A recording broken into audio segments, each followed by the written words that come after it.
kesempatan kali ini saya akan membahas 7 game Android yang dulunya ruame kayak parade, tapi sekarang sepi gak laku kayak muka lu. Oke, sebelum kita lanjut, jangan lupa untuk klik tombol subscribe dan like-nya dulu. Dan oke, tanpa basa-basi lagi, kita langsung saja ke pembahasannya. Sudah menjadi sebuah hukum alam yang tidak bisa dihindari, dimana setinggi apapun popularitas suatu hal, pasti suatu saat akan ada masa jatuhnya. Ya kayak kata pepatah lah ya, sepandai-pandainya bocil mengumpat, oh my god, maksudnya sepandai-pandainya tupai melompat, akhirnya jatuh ke tanah juga. Jadinya sebagaimanapun populernya tuh game, pasti ada saatnya tuh game bakal jadi sepi kayak di kamar mandi. Biasanya game yang nasibnya kayak gitu tuh disebabkan oleh playernya yang udah muak gitu, atau bisa juga karena tuh game udah kebanyakan judinya yang ngebuat pay to win. Tapi ya bisa juga sih karena emang lagi sepi aja gitu tanpa alasan. Ya gimana ya, namanya juga hidup. Nah, sebenarnya game yang nasibnya kayak gitu tuh banyak banget. Tapi di sini saya akan pilih beberapa game yang sekiranya pada zamannya tuh sangat merajai gitu. Pokoknya kalau udah yang namanya mabar, kudu wajibin udah pasti main game itu gitu loh. Di sini saya pilihnya berdasarkan pendapat saya pribadi. Jadi buat kalian yang rasanya punya pendapat lain, silakan tulis di kolom komentar gitu ya kan. Oke lah, langsung saja. Game yang pertama adalah Let's Get Rich. Oke, yang pertama ini dari game papan monopoli yang dulu sangat viral banget nih, dimana game ini tuh bisa ngebuat kalian kaya raya melintir 7 turunan anti dukun anti nipu pak. Karena di sini kalian bisa membeli tanah hingga bangunan di berbagai negara cuma asal mencet dadu. Awal dari viralnya game ini tuh karena memang pada saat itu, yaitu sekitar tahun 2015an, gak ada game yang sejenis kayak gini. Jadi ini game tuh gak ada saingan gitu. Tapi karena gameplaynya sendiri yang mana hanya ngandalin hoki, para player udah mulai muak tuh. Dan akhirnya game ini mulai ditinggalin. Ya gimana enggak, lu menang aja gak pasti gitu. Karena memang kocokan dadunya itu random banget. Jadi tingkat jago apa enggaknya pas main game ini tuh bukan karena skill, tapi ya karena hoki aja gitu. Terus kan nih game update terus tuh ya kan. Ditambahlah itu yang namanya pendan aka si kambing itu.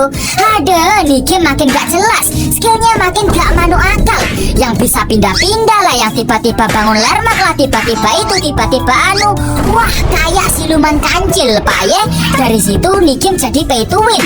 Ya yang akhirnya player mulai kesal dan akhirnya meninggalkan Get Rich. Oke, yang kedua adalah Warzone. Oke, yang kedua ini dari game cacing besar Alaska apa ya, dimana game ini sempat ramai sekitar 2 tahun yang lalu aka tahun 2020. Game ini bisa dibilang sangat sederhana cuy, dimana di sini kita sebagai cacing diminta untuk makan dan membunuh cacing lain untuk menjadi yang nomor 1. Meskipun sederhana banget gitu ya kan, nih game bener-bener seru banget cuy. Letak serunya game ini tuh ada di kompetisi untuk menjadi leaderboard teratas, dimana semakin besar poin kita, semakin besar juga cacing kita. Auto jadi ular kadut pak ya. Jadinya semakin OP banget tuh cacing ya kan. Tapi mungkin karena gameplaynya gitu-gitu aja, jadinya udah males gitu, udah bosen orang-orang, sehingga nih game jadi turun popularitasnya. Oke, yang ketiga adalah Among Us. Oke, yang ketiga ini dari game yang sederhana lagi nih, dimana game ini sempat viral di tahun 2020 lalu. Ya seangkatan lah ya sama game cacing tadi. Faktor utama dari viralnya game ini tuh hampir sama kayak Get Rich, dimana game ini merupakan game pertama di mobile yang punya konsep fitnah-fitnahan, yang mana menurutku unik banget sih. Dimana kalian disatuin di satu tempat, tapi di antara teman kalian itu ada yang sus gitu. Jadinya kalian disuruh untuk mengeluarkan pengkhianat di dalam tempat itu. Tapi kadang ya gitu, kebanyakan sih salah orang. Enak-enak jadi kawan, malah dikeluarin sama si kampung. Kan Om Agus banget gitu.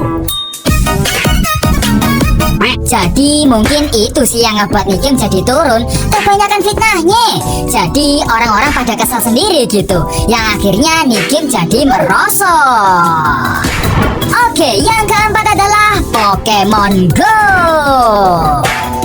Oke, Oke, yang keempat ini dari game Pokemon Niche, di mana game ini sempat viral di tahun 2016 lalu cuy.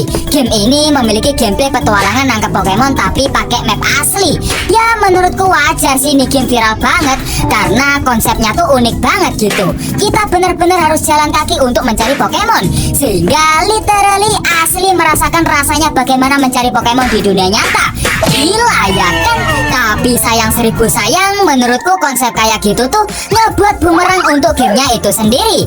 Karena kan ya kita tahu sifat gamer-gamer khususnya di Indo tuh mager paye eke males gerak. Disuruh emak beli gula di warung aja kudu debat dulu sampai sendal melayang-layang gitu ya kan. Jadinya ya karena kebanyakan playernya mager keluar dan banyak alasan lain, nih game mulai ditinggali. Oke, yang kelima adalah Crisis Action. Oke, yang kelima ini dari game sesepuh nih cuy. Sungkem dulu cuy sama mbah. Gimana sih? Ya, buat kalian pencinta game FPS, mungkin kalian gak asing dengan game yang satu ini. Kalau bisa dibilang nih game tuh sesepuhnya FPS Android cuy. Dimana game ini sempat viral di tahun 2015an. Karena memang di antara game FPS lain, game ini tuh yang paling enak. Seenak makanan pindapan cuy. Feel rasa mainnya tuh kayak CS banget gitu. Jadinya pada zamannya nih game gak ada yang bisa nyaingin. Tapi karena munculnya jenis game Battle Royale macam PUBG dan FF, nih game mulai ditinggalin. Jadinya para gamer yang suka game tembak-tembakan mulai pindah tuh ke game Battle Royale yang lebih seru. Jadinya ya gitu, gamenya auto jadi debu. Oke, yang keenam adalah Speed Drifters. Oke, yang keenam ini dari game balapan Niche, di mana game ini menurutku salah satu game balapan terseru yang ada di Play Store. Karena memang game ini tuh punya mode khusus yang seru banget. Kalian bisa menggunakan berbagai jurus yang bisa kalian dapat untuk menghancurkan musuh-musuh kalian agar menjadi yang nomor satu. Dari konsep yang seru tersebut, ternyata ada satu hal dari game ini yang menghancurkan semuanya, yaitu pay to win dan gacha. Kalau kalian yang pernah main game ini pasti kalian tahu lah ya pay to win-nya kayak gimana. Terus sistem gacanya ini juga pelik banget. Ibaratnya tuh gacanya itu kayak diputer manual sama tangan cuy. Jadinya kita gak dikasih kesempatan gitu. Ya dari situlah game ini mulai ditinggali. Oke, yang ketujuh adalah Vainglory.